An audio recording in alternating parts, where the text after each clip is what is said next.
Hello guys, welcome to அட்டூஸ் album. இன்றைக்கி அட்டுக்குட்டியோட பர்த்டே. ஸோ ஸ்பெஷல் விலாகாக மார்னிங்லேருந்து கேப்சர் பண்ணணும், அவங்கள வெளில கூட்டிகிட்டு போகிறது எல்லாமே காட்டணும் அப்படின்னு சொல்லிட்டு பிளான் பண்ணியிருந்தேன். இப்போது டைம் பார்த்திங்கன்னா 1:00 தாண்டிடுச்சு.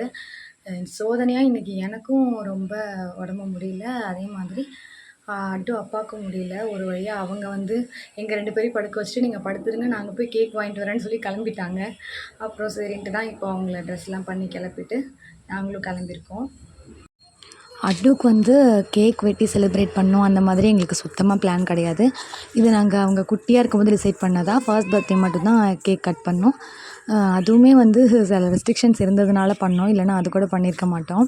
இந்த பர்த்டேக்கு அவங்களுக்கு எங்கே பிடிக்குதோ அங்கே கூட்டிகிட்டு போனோம், பார்க்குக்கு அந்த மாதிரி அவங்க என்ஜாய் பண்ணுற மாதிரி கூப்பிட்டு போகணுன்னு டிசைட் பண்ணியிருக்கோம். எங்கேயாச்சும் ட்ரிப் மாதிரி 4 days 5 days அந்த மாதிரி அட்டுவை கூட்டிகிட்டு போய் என்ஜாய் பண்ண வைக்கணும் அப்படின்னு தான் பிளான் பண்ணோம்.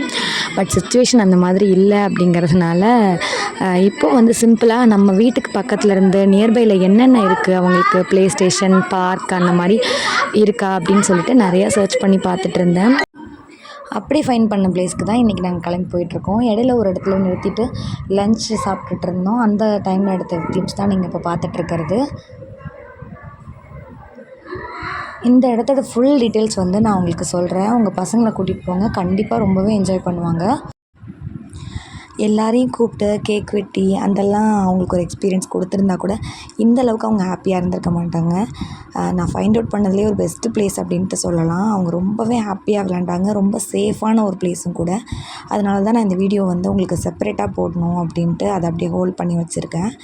இந்த ப்ளேஸ்க்கு நாங்கள் போயிட்டு விளையாண்டெல்லாம் முடிச்சதுக்கப்புறமா அட்டுவை தூக்கிட்டு பக்கத்தில் இன்னொரு ப்ளேஸ் ஃபைண்ட் அவுட் பண்ணியிருந்தேன். அது என்னென்னு பார்த்தோன்னா, நம்ம சென்னை சில்க்ஸில் ஒரு ப்ளே ஸ்டேஷன் ஏரியா மாதிரி வச்சுருந்தாங்க. அங்கே தான் போகலாம் அப்படின்னு சொல்லிட்டு தூக்கிட்டு கிளம்பிட்டோம். ஆக்சுவலாக பார்த்திங்கன்னா அந்த ப்ளேஸுமே கூட கும்பகோணத்தில் இருக்கவங்களுக்கே நிறைய பேருக்கு அது ஃபெமிலியராக இல்லை. ஸோ அந்த வீடியோவும் வந்து இதில் பார்த்திங்கன்னா உங்களுக்கு தெரியும் என்னென்ன இடம் எப்படி இருக்குது அப்படின்ட்டு உங்களுக்கு ஒரு ஐடியா கிடைக்கும். நாங்கள் கிளம்புறப்ப அதுவும் வந்து ரொம்ப அழுக. இங்கே பாரு, கதவை சாத்திட்டாங்க பாரு, கரண்ட்டு போயிடுச்சு பாரு, கரண்ட்டு போயிடுச்சுல, கண்ணை தொடங்கி கண்ணில் தண்ணி ஊற்றுது பாருங்க. லாக் ஆகிடுச்சு, கரண்ட்டு போயிடுச்சு. நம்ம போய் வேறு ராட்டினம் போகலாம். ஓகே. அவங்களுக்கு அந்த இடத்த விட்டு வரத்துக்கு மனசே இல்லை, கம்பல் பண்ணி தான் கூட்டிகிட்டு கிளம்பணும். அங்கே வேணாம்,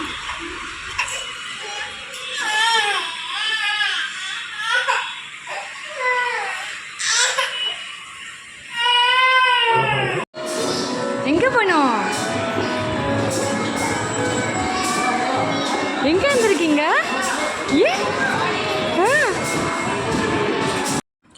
இந்த ப்ளேஸ் பற்றி சொல்லணும் அப்படின்னா, கும்பகோணம் சென்னை சில்க்ஸில் 4th ஃப்ளோரில் ஒரு பர்டிகுலர் ஏரியா மட்டும் இந்த மாதிரி ரெடி பண்ணி வச்சுருந்தாங்க, ஃபன்லேண்ட் அம்யூஸ்மெண்ட் பார்க்னு சொல்லிட்டு. இங்கே வந்து இன்டோர் கேம்ஸ்லாம் நிறையா வச்சுருந்தாங்க. இது வந்து மால்லலாம் பார்க்குற மாதிரி கார்டு மெத்தடில் தான் இங்கே நீங்கள் ப்ளே பண்ண முடியும். ஒரு கார்டு வந்து 100 rupees நீங்கள் வாங்கினீங்கன்னா 30 rupees வந்து அந்த கார்டோட அமௌண்ட்டு, 70 rupeesக்கு வந்து நீங்கள் ப்ளே பண்ணலாம். அந்த அமௌண்ட்டு வந்து ஒரு கேமுக்கும் செப்பரேட்டாக இருக்கும். இல்லை ஒன்று மட்டும் நீங்கள் ப்ளே பண்ணணுனாலும் அங்கே கைடுக்கு ஆள் இருப்பாங்க.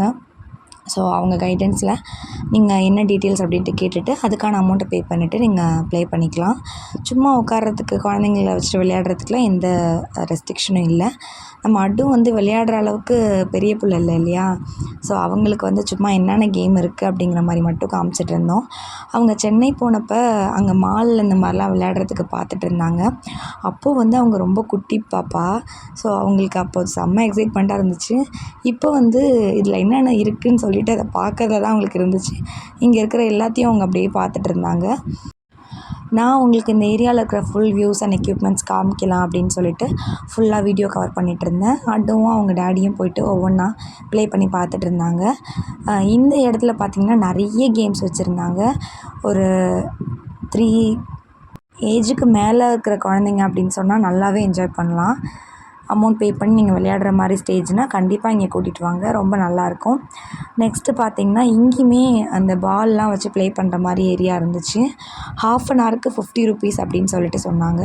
ஆனால் இங்கே வந்து சம் ரெஸ்ட்ரிக்ஷன்ஸ் இருந்துச்சு. எப்படின்னா உள்ளே வந்து பேரண்ட்ஸ் அலோவ் பண்ணல. நெக்ஸ்ட்டு வந்து டயப்பர் கம்பல்சரின்னு சொன்னாங்க. நம்ம அட்டுக்கு வந்து டயப்பர்லாம் போட்டு நாங்கள் பழக்கவே இல்லை. அவங்க சின்ன பிள்ளையிலேருந்தே அப்படியே பழகிட்டாங்க. அவங்க வந்து யூரின்லாம் போக மாட்டாங்க அப்படின்னு சொன்னால் கூட அவங்க கேட்கல. டயப்பர் கம்பல்சரி போடணும் அப்படின்னாங்க. சரி அப்படி இங்கே போய் விளையாட வேண்டாம் அப்படின்னு சொல்லிட்டு நாங்கள் வந்துட்டோம். ஏன்னா அவங்க அதுக்கு முன்னாடி தானே நிறைய நேரம் விளையாண்டுட்டு ரிட்டன் வரத்துக்கு ரொம்ப அடம் பண்ணிகிட்டு இருந்தாங்க. நான் ஃப்ரெண்ட்ஸ் எல்லாருக்கிட்டேயும் கேட்டு அதுக்கப்புறம் கூகுளில் நிறையா சர்ச் பண்ணி அப்படிலாம் தான் ஒரு பிளான் பண்ணி வச்சுருந்தேன். அவங்கள மார்னிங்கே கூட்டிகிட்டு வந்துடணும். கூட்டிகிட்டு வந்துட்டு நிறைய ஒரு 3-4 ப்ளேஸ் பார்த்து வச்சுருந்தேன். எல்லா இடத்துக்கும் கூட்டிகிட்டு போயிட்டு ஈவினிங் வந்து கும்பகோணத்தில் எக்ஸிபிஷன் போட்டிருந்தாங்க இப்போ கரண்ட்டில். ஸோ சம்மர் அப்படிங்கிறதுனால போட்டிருந்தாங்க. எவ்வளோ நாளைக்கு இருக்கும் அப்படின்ட்டு எனக்கு தெரியல. யாருக்காவது தெரிஞ்சிச்சுன்னா கண்டிப்பாக கமெண்ட்டில் சொல்லுங்கள். ஸோ அந்த மாதிரி எக்ஸிபிஷன் அவங்கள கூட்டிகிட்டு போனால் அவங்களுக்கு ராட்டினம்லாம் ரொம்ப பிடிக்கும். நீங்கள் காரைக்கால் விலாகில் பார்த்துருந்தீங்கன்னா உங்களுக்கு தெரியும். பார்க்கலன்னா டிஸ்கிரிப்ஷனில் லிங்க் தரேன், போய் செக் பண்ணி பாருங்கள். ரொம்ப ஜாலியாக என்ஜாய் பண்ணாங்க. அந்த மாதிரி அவங்கள அங்கே கூட்டிகிட்டு போயிட்டு அப்படியே வீட்டுக்கு கூட்டிகிட்டு வரணும். ஃபுல் டே அவங்களுக்கு ஃபுல் என்கேஜாக இருக்கணும். அவங்கள ஃபுல்லாக ப்ளே பண்ண வைக்கணும். அந்த மாதிரி தான் நான் பிளான் பண்ணியிருந்தேன். பட் அன்ஃபார்ச்சுனேட்லி எங்கள் ஹெல்த் கண்டிஷன் அதுக்கு சுத்தமாக ஒத்துழைக்கல. எங்களால் எந்த அளவுக்கு முடியுமோ அந்தளவுக்கு நாங்கள் அவனை ஹாப்பியாக வச்சுக்கணும் அப்படின்னு சொல்லிட்டு தான் பிளான் பண்ணிவிட்டு இந்த டைமாவது அவனுக்கு கொடுக்கணுன்ட்டு தான் ஆஃப் டேக்கு மேலே கிளம்புனோம். சென்னை சில்க்ஸில் பார்த்திங்கன்னா 2nd ஃப்ளோரில் ஒரு குட்டி ஃபுட் கோர்ட் இருந்துச்சு. டேஸ்ட் வைஸ் வந்து நல்லாவே இருந்துச்சு. ப்ரைஸுமே அஃபர்டபுளாக இருந்துச்சு. ஸோ இங்கே வந்துட்டு நாங்கள் என்ன பண்ணோம் அப்படின்னா, உங்களுக்கு மெனு விசிபிள் பண்ணியிருக்கேன் பாருங்கள். நாங்கள் ஒரு கட்லெட்டும் அட்டுக்கு வந்து ஐஸ்கிரீம் கேட்டாங்க. ஸோ அவங்க ஐஸ்கிரீமும் சாப்பிட்டாங்க. பக்கத்தில் ஒரு குட்டி பையன் உட்காந்து கிட்ட பேசிக்கிட்டு இருந்தான். அப்போது உங்களுக்கு இந்த வீடியோ கேப்சர் பண்ணதுனால அவனோட கையும் இதில் சேர்ந்து தெரிஞ்சிட்ருக்கோம். ஷாப்பிங் போகிற ஐடியாலாம் சுத்தமாக இல்லை. நான் ஆல்ரெடி சொன்ன மாதிரி எங்களுக்கு அவ்வளோ டயர்டாக இருந்துச்சு. அட்டுக்காக தான் நாங்கள் மெயினாக இங்கே ஸ்பெண்ட் பண்ணலான்ட்டு நாங்கள் பிளான் பண்ணி வந்தது. இப்போவே நீங்கள் டைம் பார்த்திங்கன்னா கிட்டத்தட்ட 8 கிட்ட ஆகிடுச்சு. இதுக்கப்புறம் நம்ம இங்கே இருக்க வேண்டாம் அப்படின்னு சொல்லிவிட்டு அவங்களுக்கு ஐஸ்கிரீம் மட்டும் கொடுத்துட்டு நாங்கள் அப்படியே கொஞ்சம் நேரத்தில் கிளம்பிட்டோம். அவங்களுக்கு ஐஸ்கிரீம் ரொம்ப பிடிக்கும். ஆக்சுவலாக அவங்களுக்கு இந்த கோன் சாப்பிட்றது தான் பிடிக்கும். இந்த கப்பில் இந்த மாதிரி ஸ்பூன் வச்சு சாப்பிட்டு அவங்களுக்கு அவ்வளோ பழக்கம் இல்லை. பட் அந்த டேஸ்ட்டுக்காக அவங்க கொஞ்சம் கொஞ்சமாக சாப்பிட்டுட்டு இருந்தாங்க. டைம் ஆனதுனால அந்த எக்ஸிபிஷன் பிளானும் கட் ஆகிடுச்சு. ஆனால் இன்னொரு ஒரு இன்ட்ரெஸ்டிங்கான விஷயம் என்ன ஆகிட்டுன்னா, நாங்கள் காரில் வரும்போது அட்டுக்குட்டி வந்து அந்த ராட்டினத்தை பார்த்துட்டாங்க. மெயின் ரோட்டில் வரும்போதே தெரிஞ்சுது. பார்த்துட்டு அம்மா ராட்டினம் ராட்டினம்னு சொல்லிட்டு அழுக ஆரம்பிச்சிட்டாங்க. நம்ம அங்கே ஒரு ராட்டினம் இருக்குது, அங்கே போகலாம் அப்படின்னு சொல்லிட்டு அவங்களுக்கு எப்படியோ ஏதோ சொல்லி அவங்கள கூட்டிகிட்டு வந்துட்டோம். அட்டுவை பொறுத்தளவில் அவங்க எதுக்காகவும் அடம் பண்ண மாட்டாங்க ஃபஸ்ட்டு. ஸோ எங்களுக்கு அவங்கள சமாதானப்படுத்துறது ரொம்ப ரொம்ப ஈஸி. ஏதாச்சும் ஒரு ஸ்டோரி சொல்லி ஈஸியாக அவங்கள மயக்கி எப்படியாச்சும் சமாளிக்க வச்சிடலாம். அவங்க அடம் பண்ணி அழுறதோ இல்லை இதுதான் வேணும் அப்படின்ட்டு கேட்குறதோ எங்களை எந்த விதத்துலேயும் அந்த மாதிரி ஒரு கஷ்டத்தை அவங்க எங்களுக்கு கொடுத்ததே கிடையாது. நாங்கள் அவங்க கூடயே போயிட்டு அம்மா சொல்கிறத ஒரு நிமிஷம் கேளுங்க தங்கம் அப்படின்னா அப்படியே லிசன் பண்ணுவாங்க. ஸோ எப்படியோ அவங்கள சால்வ் பண்ணிடலாம். நாங்கள் இங்கே மயிலாடுதுறை வந்தப்போ பார்த்தா 9 o'clock ஆகிடுச்சு. கோவில் வந்து ஓப்பனில் தான் இருந்துச்சு. மெயினாக இருக்கிற நட சாத்தினா கூட எங்களால் சாமி கும்பிட முடிஞ்சிச்சு. ஸோ ஆஞ்சநேயர் கோவிலுக்கு வந்துட்டு திருவனந்தூர் கோவிலுக்கு வந்துட்டு சாமிலாம் கும்பிட்டுட்டு அப்படியே 2 தாத்தா பாட்டியும் பார்க்கணும் அப்படின்ட்டு தான் பிளான் பண்ணியிருந்தோம். பட் இன்றைக்கி ரொம்ப ரொம்ப டிலே. நாங்கள் வந்து எங்கள் ஊர்லேருந்து கிளம்பும் போதே அட்டுவோட தாத்தா பாட்டி அதாவது வினோவோட அப்பா அம்மாவை பார்த்துட்டு தான் வந்தோம். ரிட்டன் பார்த்திங்கன்னா எங்கள் வீட்டுக்கு போயிருந்தோம். இங்கே பார்க்கும்போது அட்டுவுக்கு கேக் ரெடியாக இருந்துச்சு. இந்த கேக்கில் தான் உங்களுக்கு ஒரு குட் நியூஸ் ரிவீல் பண்ணோம் அப்படின்னு சொல்லிட்டு வச்சுருந்தேன். இங்கே நம்ம அட்டு வந்து கேக் அவங்களே வெட்டணும் அப்படின்னு தான் ஆசைப்படுவாங்க. அவங்களுக்கு பிளாக் ஃபாரஸ்ட்னா வேறு ரொம்ப பிடிக்கும். ஸோ அதை வந்து அந்த கேண்டில் வச்சோன்னே அந்த நெருப்புக்கு பயந்துட்டு இருந்தாங்க. அதை ஊதுனதுக்கப்புறமா அவங்களே கட் பண்ண ஆரம்பிச்சிட்டாங்க.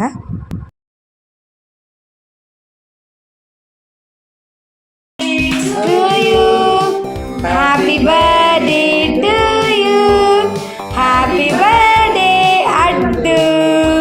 Happy birthday to you. Happy birthday to you.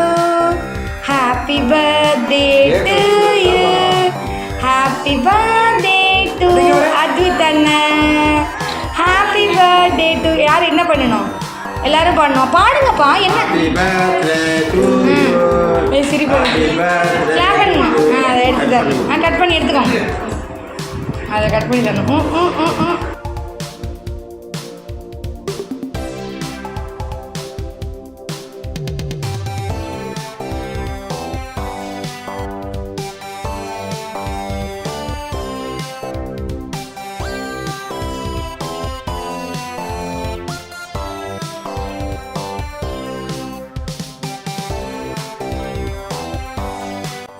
ஆட்டுக்குட்டிக்கு ட்ரெஸ்ஸஸ்லாம் நிறையா வந்துருந்துச்சு. அதோட என்னோடய கிஃப்ட் வந்து ஆன்லைனில் ஆர்டர் பண்ணியிருந்ததுனால 1 வீக்கு முன்னாடி ரிசீவ் ஆயிடுச்சு. அவங்களுக்கு சூப்பர் ஹாப்பியாக அந்த பர்த்டே போச்சு. அவங்களுக்கும் இந்த பர்த்டே வீடியோ பிடிச்சிருந்துச்சு அப்படின்னு சொன்னால் வீடியோக்கு ஒரு லைக் கொடுத்துட்டு சேனலை சப்ஸ்கிரைப் பண்ணிக்கோங்க. குட் நியூஸ் வீடியோ சீக்கிரமாகவே பார்க்கலாம். See you. இங்கே பாருங்க சர்ப்ரைஸ். கீழே உட்காந்து பிரித்து பாருங்க என்னென்னு.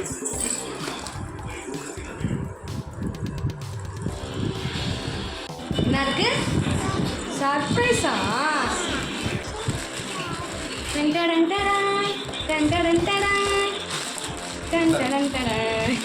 அம்மா குட்டியாக இருக்குன்னு வச்சு அது போங்க இருக்கு. Hi bag. இங்கே பாருங்க பேக் இது பட்டுக்கு மாட்டிக்கோங்க. இது உள்ளே வச்சுருங்க. வச்சுட்டே ஸ்கூலுக்கு போகலாம்.